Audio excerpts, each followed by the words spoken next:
Welcome to the 5th Annual Global JGU Celebration. Welcome to our guests who've come from near and far to spend the Shabbos with us, and to those of you who have come tonight for the celebration. It really means so much to us. Tonight is the fulfillment of a dream that I've had since I was a very young girl. I grew up in Brooklyn, New York, where I was a part of a beautiful community. My dear father, of blessed memory, Rabbi Azriel Yitzchak Wasserman, together with my mother, created a beautiful home filled with light, many guests who came from all different walks of life. Some people experienced their first Shabbos in our home. And I loved having those guests, and I helped serve and prepare the food for them. And then when I was 10 years old, unfortunately that changed. My father passed away, and out of everything, I really missed his Shabbos table, and I missed the guests around the table. And although we had guests, but it wasn't easy. We were always missing the father making Kiddush, and you always felt that void. And then in my mind, I always knew that one day I'm going to get married, I'm going to marry a rabbi, and we're going to create a home just like that. We're going to prepare Shabbos food and have people come and experience the beauty of Shabbos. So tonight we have with us some of those very people who were guests at my father's Shabbos table. And 5 years ago, when we had the first celebration, actually, we had the first one. I want to give a big thanks to Linda Schwartz from California. Linda Schwartz honored Anne Frank and honored Anne Frank's memory. And then she did that in honor of her daughter Meira's Bas Mitzvah. She launched Jewish Girls Unite, created a beautiful event, and we launched a new website. And it was at that event in California that I said, it's amazing that we are launching Jewish Girls Unite from California because my father passed away in California.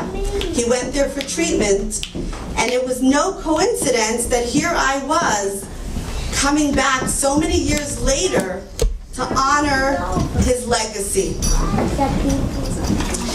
The next year, we decided that the annual celebration should be in Crown Heights, Brooklyn, New York. And it was at that celebration that we created a new global JGU team. Our team began to grow. And one of those people that I invited to join our team was Mirele Rosenberger. And Mirele Rosenberger was the hostess of one of the tables. Each table was a different either group or organization. And Mirele said, my table is going to be Friends of Rabbi Wasserman. And for 3 years we had this beautiful global celebration at the Jewish Children's Museum.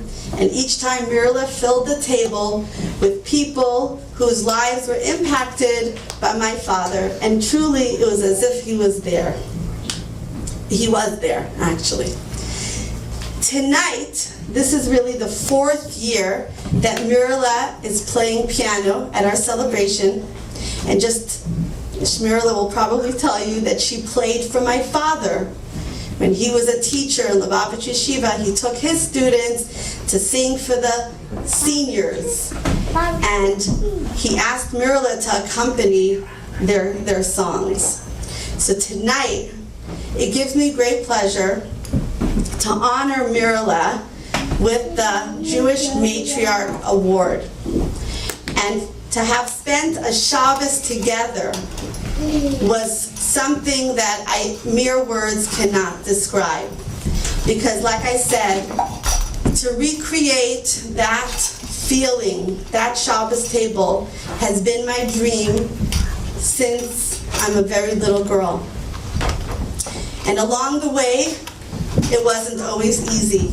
And to this Shabbos, we had the Shabbos table of my dreams. And Mirele was there, and when I said to her, you are at my father's Shabbos table, because this Shabbos table is really only because of him and of course my dear mother.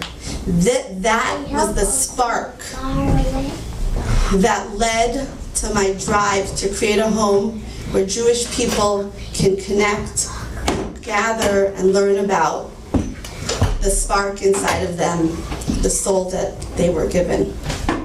So I want to invite Mirele to come up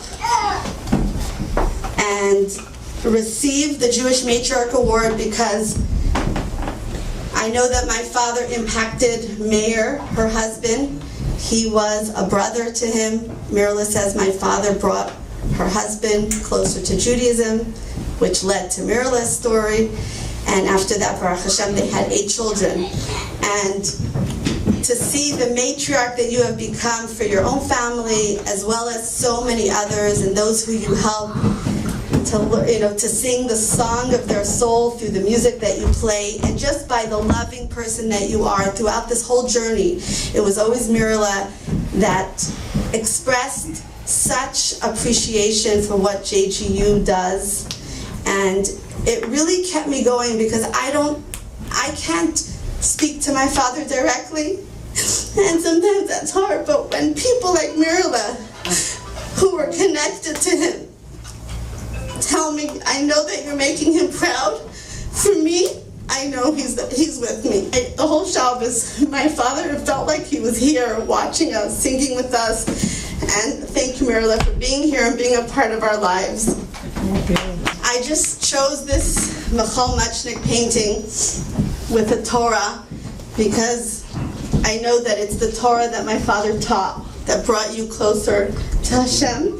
And I know that tonight you're going to share with us a song about Torah. So thank you. I'm sorry, I didn't think I'd get so emotional.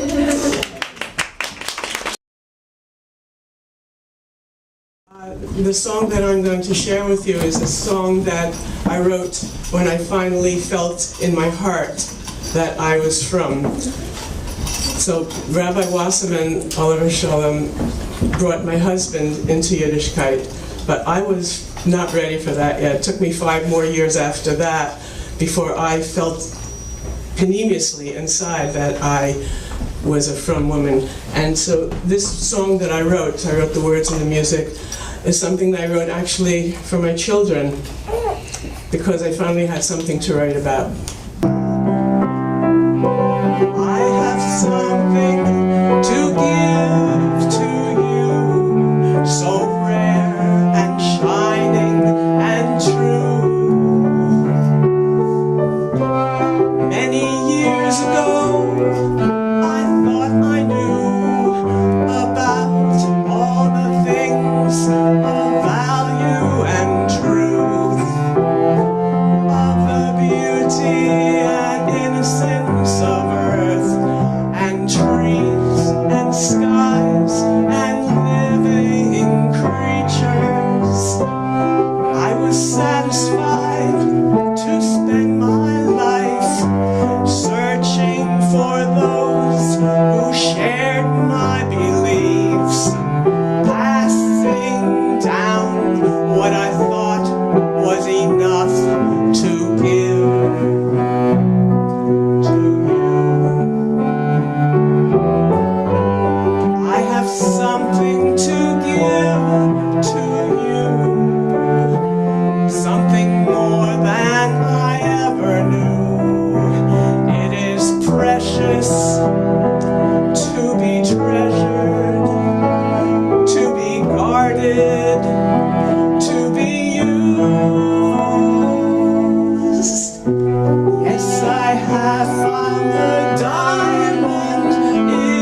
might share.